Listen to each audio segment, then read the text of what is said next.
to Tapping with Buddy. This is lesson 3. We're going to talk about flaps. We're going to break it down and really get into what that step is all about. Alright, so now we're going to talk about flaps. We have our nice loose ankle. We already have how to lift them. We remember how to do a shuffle. And this is very important because a shuffle and a flap are actually very similar. But before we get into the actual flap, let's go back to our first thing we did, which was a stamp. Alright, you lift your leg up. If you want, you can lock your fingers underneath your leg so that there's no muscle at all holding your leg in the air.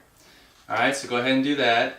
You have this foot up here, and then let go of your hands, and your foot just falls right to the ground, right? Just motion it down. Everything in tap dancing, you want to think down and into the floor. So that feeling right here where you just let your leg fall, that's the same feeling you have when you get that first sound of the shuffle. Alright, you're nice and relaxed. You should be able to control this. So you're holding your muscle up here with your quad muscle, and then you just release and your foot falls down, right?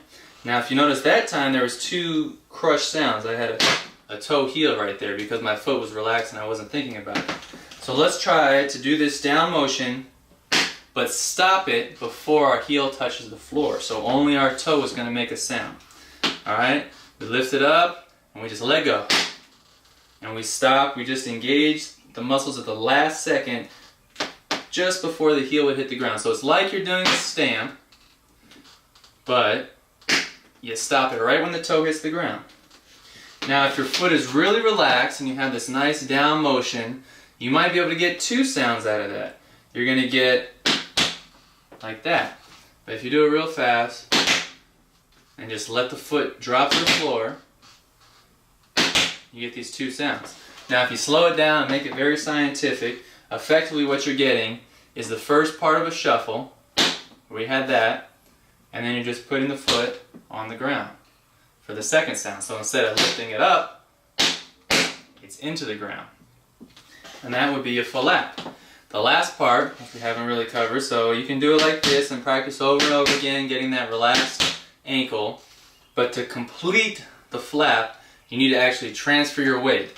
So it would be like a step where when you hit that toe, now you can lift up your supporting leg. And you want to practice this same side just so you can really get this relaxed feeling.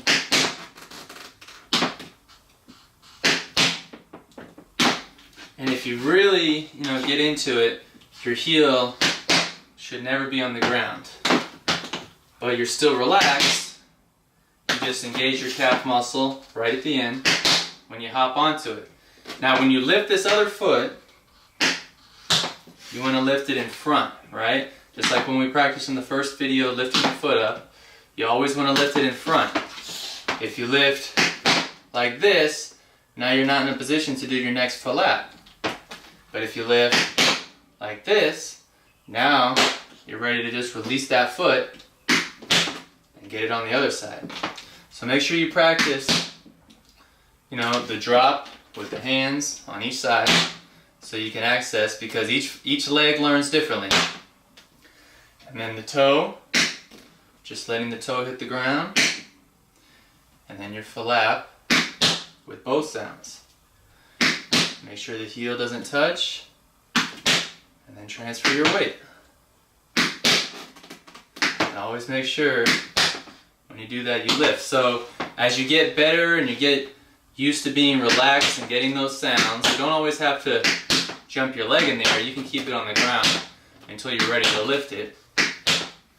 But once you get used to that, then you can talk about motion with it. So a simple flap would be in front, right?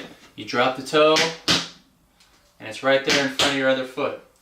But if you do that, and then you do the next one, you're going to be traveling forward. If you keep it in place, so let's say you do your kick, and then you slap it back to where your toes are in line, then you're just adjusting by making the second sound pull back a little bit. It would be like if you had your leg out here, and you just slapped it. Right? all these are going down. Now for your last one, you can actually travel backwards with this. So you always start in front, whether you're going in place, forward or backwards, you always lift the leg in front. The first sound always comes in front, and then whether you put it here, you pull it here, or you bring it back, that will depict whether or not you're moving forward, staying in place, or going backwards. So if you want to go backwards, and notice I'm still lifting my feet up in front. Right? So let's just come to the side of our practice area. We got the first one. We drop, we lift. Drop and lift. And then we're able to travel with it. So let's go ahead and do an exercise. Let's do 8 flaps going forward, 8 flaps in place, and then 8 flaps going backwards. And let's do all that together. So I'll go ahead and turn sideways so we can move back and forth. We're going forward first, so let's find the center of our spot. A 1, a 2, a 3, a 4.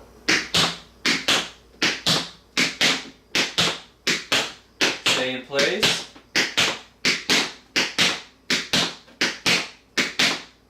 And now backwards. 1, 2, 3, 4, 5, 6, 7, 8. Good. So keep reviewing and practicing. Make sure you have that loose ankle. Alright, and those were flaps. So remember, just like a shuffle, but you keep your weight on the ground at the end of the step, so you're transferring your feet. The rhythms can be done the same as a shuffle, swinging eighth notes, or you can do them straight time. We'll get into all that stuff in class. But for now, just practice the right technique of using your knee going up and down to get the sounds, nice relaxed ankle, and keeping it on the toes. If you do a lot of these, you should definitely feel it in your calves because you're going to be up on there. See you next time.